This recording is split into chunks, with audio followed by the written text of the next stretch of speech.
తెలుగు రాష్ట్రాలలో పాలు జిల్లాలలో వర్షపాతం లోటు 52% చేరిందని తాజా నివేదికలు చెబుతున్నాయి.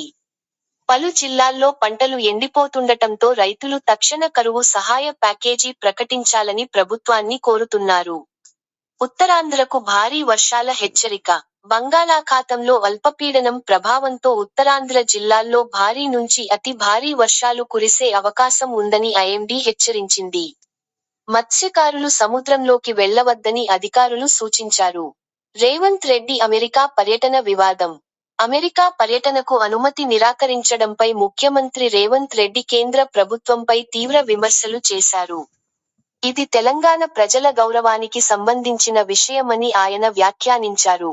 తెలంగాణ రైజింగ్కు ప్రవాస తెలుగువారికి పిలుపు.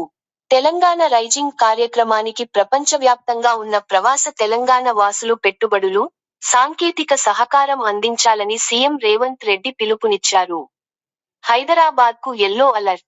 హైదరాబాద్తో పాటు తెలంగాణలోని పలు జిల్లాలకు ఐఎండీ యెల్లో అలర్ట్ జారీ చేసింది. ఉరుములు, మెరుపులతో కూడిన భారీ వర్షాలు కురిసే అవకాశం ఉందని ప్రజలు అప్రమత్తంగా ఉండాలని సూచించింది.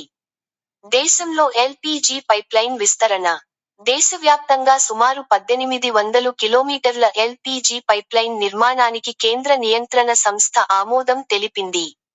తెలంగాణ సహా 6 రాష్ట్రాల్లో ఈ ప్రాజెక్టు అమలు కానుంది.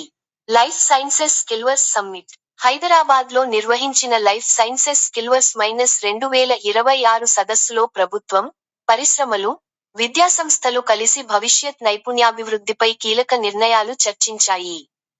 దేశవ్యాప్తంగా వర్షాల ప్రభావం. తెలంగాణ, ఒడిశా, ఉత్తరాఖండ్తో పాటు పలు రాష్ట్రాల్లో భారీ వర్షాలు కురిసే అవకాశం ఉందని ఐఎండీ తెలిపింది. ప్రజలు జాగ్రత్తలు పాటించాలని సూచించింది. హోర్ముజ్ జలసంధిలో నౌకల రాకపోకలు తగ్గుదల. అమెరికా, ఇరాన్ ఉద్రిక్తతల ప్రభావంతో ప్రపంచంలో అత్యంత కీలకమైన హోర్ముజ్ జలసంధిలో నౌకల రాకపోకలు గణనీయంగా తగ్గాయి. ఇది అంతర్జాతీయ చమురు సరఫరాపై ప్రభావం చూపే అవకాశం ఉందని విశ్లేషకులు చెబుతున్నారు. ప్రపంచ చమురు మార్కెట్ పై ఆందోళన. హోర్ముజ్ మార్గంలో సరకు నౌకల సంఖ్య తగ్గడంతో ప్రపంచ ఇంధన మార్కెట్లలో ఆందోళన నెలకొంది. ప్రత్యామ్నాయ మార్గాలపై షిప్పింగ్ సంస్థలు దృష్టి సారిస్తున్నాయి. భారతీయ పర్యాటకుల సురక్షిత రాక. విదేశీ పర్యటనలో ప్రమాదకర ఘటనను ప్రత్యక్షంగా చూసిన భారతీయ పర్యాటకులు సురక్షితంగా హైదరాబాద్ చేరుకున్నారు. సంబంధిత అధికారులు వారికి సహాయం అందించారు. వాతావరణం. రేపు తెలంగాణ, ఉత్తరాంధ్రలో భారీ వర్షాలు కురిసే అవకాశం ఉంది. హైదరాబాద్, వరంగల్, ఖమ్మం, విశాఖపట్నం, శ్రీకాకుళం ప్రాంతాల ప్రజలు జాగ్రత్తగా ఉండాలని వాతావరణ శాఖ సూచించింది. డిడిఆర్ ఛానల్ ప్రసారాలు మీకు నచ్చుతున్నాయని ఆశిస్తున్నాను. దయచేసి లైక్ చేయండి, కామెంట్ చేయండి, షేర్ చేయండి, సబ్స్క్రైబ్ చేయండి. Thank you very much.